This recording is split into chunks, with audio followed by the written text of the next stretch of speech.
Fala aí, quem é que está com o microfone? Meu nome é Emanuela, minha pergunta vai para a Camila e para o deputado, se quiser se manifestar.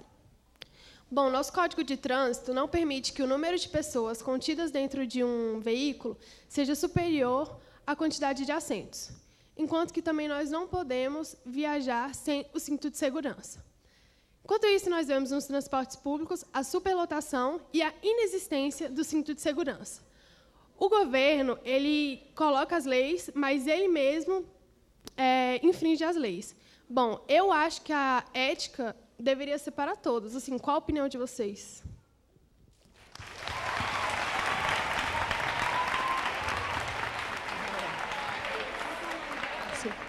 Então, Manuela, eu acho que você tem toda a razão em colocar isso e é uma percepção diária de quem anda de ônibus, né, essa lotação. No meu entendimento, né, o entendimento do movimento Passe Livre, enquanto o transporte ele for tratado enquanto uma mercadoria, enquanto a primeira função dele for fazer dinheiro e não garantir o nosso direito à cidade, como o Alexandre estava falando, a gente vai continuar circulando feito lata de sardinha. Porque quanto mais gente exprimida no ônibus, mais dinheiro para eles, né? Mais dinheiro para as empresas. Enquanto não muda essa premissa, não tem o que mudar.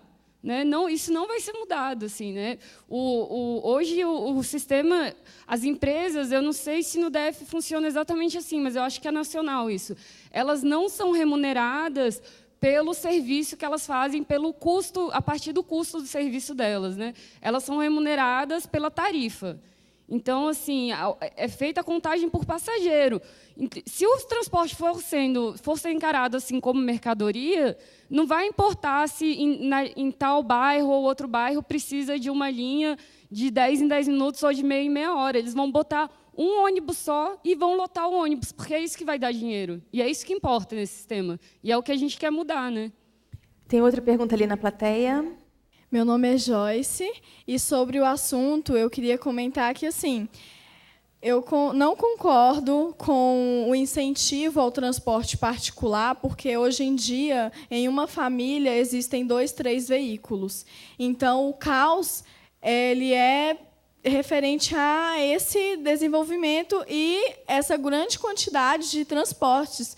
Então, se o governo, se ele investisse nos transportes públicos nessas grandes metrópoles, o caos seria diminuído, porque eu acredito que as pessoas optariam por utilizar o transporte público e economizar a sua renda e utilizar o transporte particular só apenas nas viagens pessoais.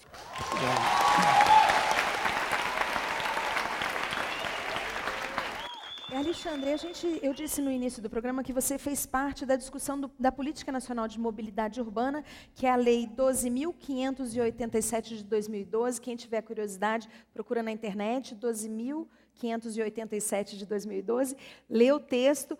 Eu queria que você explicasse um pouco para a gente o que é essa política, né? Qual é o forte, o que deveria ser o forte dessa política. Então, essa lei, eu considero ela um grande avanço, né, da sociedade brasileira, porque essa lei, quem lê, ela vê que lá tem um grande programa do que tem que ser, do que deve ser uma política de mobilidade que seja sustentável, não só em termos ecológicos, mas em termos sociais, em termos econômicos. Agora, como eu disse, ela é uma lei programática e ela tem muitos instrumentos para que a sociedade possa recorrer a ela para exigir os seus direitos. Porque a gente pensa muito, né, e aí tem um certo, digamos, fetiche, não sei se é uma característica da cultura brasileira, que uma lei ou um direito numa lei, por mágica, as coisas vão se transformar. A lei é apenas uma ferramenta para que garante uma luta social. Né? Então, essa política de mobilidade urbana, né, a lei que se refere a 12.587, ela diz lá que esse é um serviço que tem que garantir o direito à sociedade, direito à cidade, que tem que ter o controle social sobre a oferta dos serviços. É uma lei que diz que a prioridade dos recursos públicos tem que ser destinados ao transporte coletivo, né, e em segundo ou terceiro lugar é que tem que estar o transporte individual. Então, ela garante vários instrumentos e está lá como uma diretriz política. Né? Mas, de novo, o que vai fazer a lei pegar, e eu acho até o caso de todas as leis, todas as conquistas, é a luta social, realmente, e a sociedade exigindo de seus governantes, exigindo de seus deputados, exigindo de todas as pessoas que estão responsáveis pelas políticas públicas.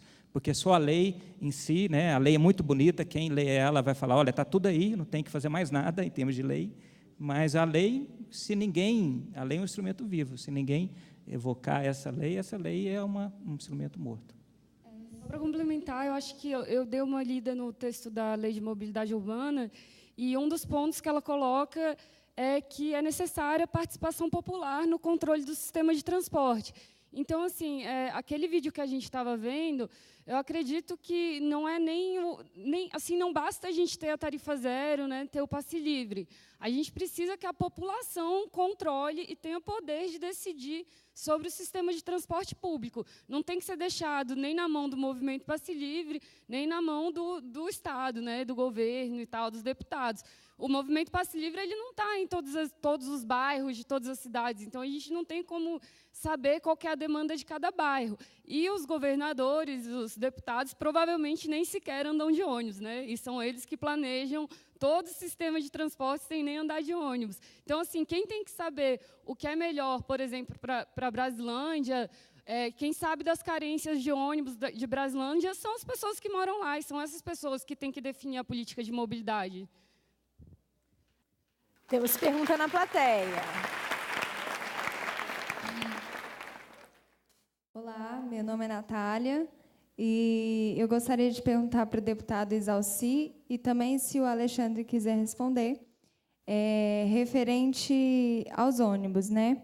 Se a população cresce a cada ano, por que não há um planejamento adequado para aumentar essa frota de ônibus se a gente paga tão caro por uma qualidade ruim? Bem, lamentavelmente, nem todos os governantes, que isso aí cabe realmente mais ao Poder Executivo, de fazer um planejamento das políticas públicas e priorizar aquilo que julga ser prioridade. O que falta é isso, o governo, o Executivo, determinar e colocar como prioridade realmente a questão do transporte público, principalmente coletivo, e aumentar realmente a frota. Não tem sentido, não é, a gente ter o mesmo número de ônibus há 10, 15 anos e a população quase que dobrar, como é o caso aqui do Distrito Federal. Quer comentar, Alexandre? Sim, bom, uma questão que foi, né, questionada aqui, que eu acho importante, é a questão do planejamento. Hoje, o transporte ele tem muito a ver com a forma como a cidade está sendo planejada, como a cidade está sendo distribuída no espaço. Então, muitas vezes, é o interesse do capital imobiliário, né, em abrir mais um novo condomínio distante, em abrir mais uma cidade satélite lá longe, ou encarecer o preço dos terrenos, né, que às vezes as políticas urbanas encarecem o preço do terreno e jogam a população mais pobre mais para longe ainda. Isso tudo dificulta uma oferta de transporte adequada. Então, uma questão que a gente tem que pensar quando pensa em transporte é a própria forma de planejar a cidade. Então, trazer as pessoas próximas da cidade, isso melhora muito o transporte coletivo. Outra questão, né, que aí é uma questão mais política, que eu acho que tem que ser enfrentada, e tem a ver, né, que eu falei um pouco, transporte e política urbana. Agora, transporte é a política em si.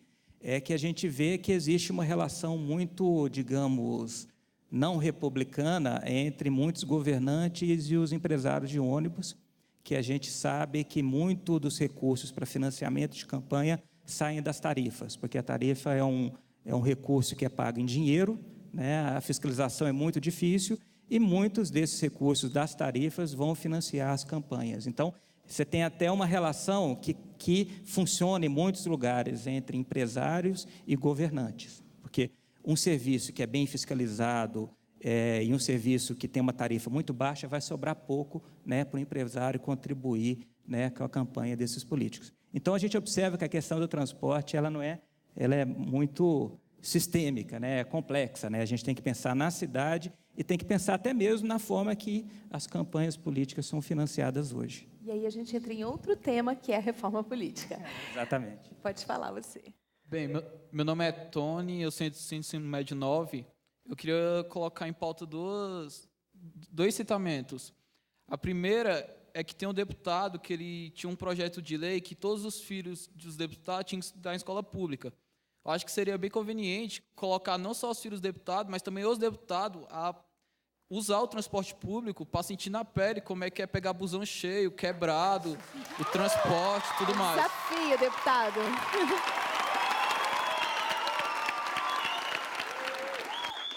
Eu acho brilhante. É evidente que é uma coisa meio utópica, mas a gente tem que ter realmente a utopia, né, para a gente pensar nisso. Fala aí.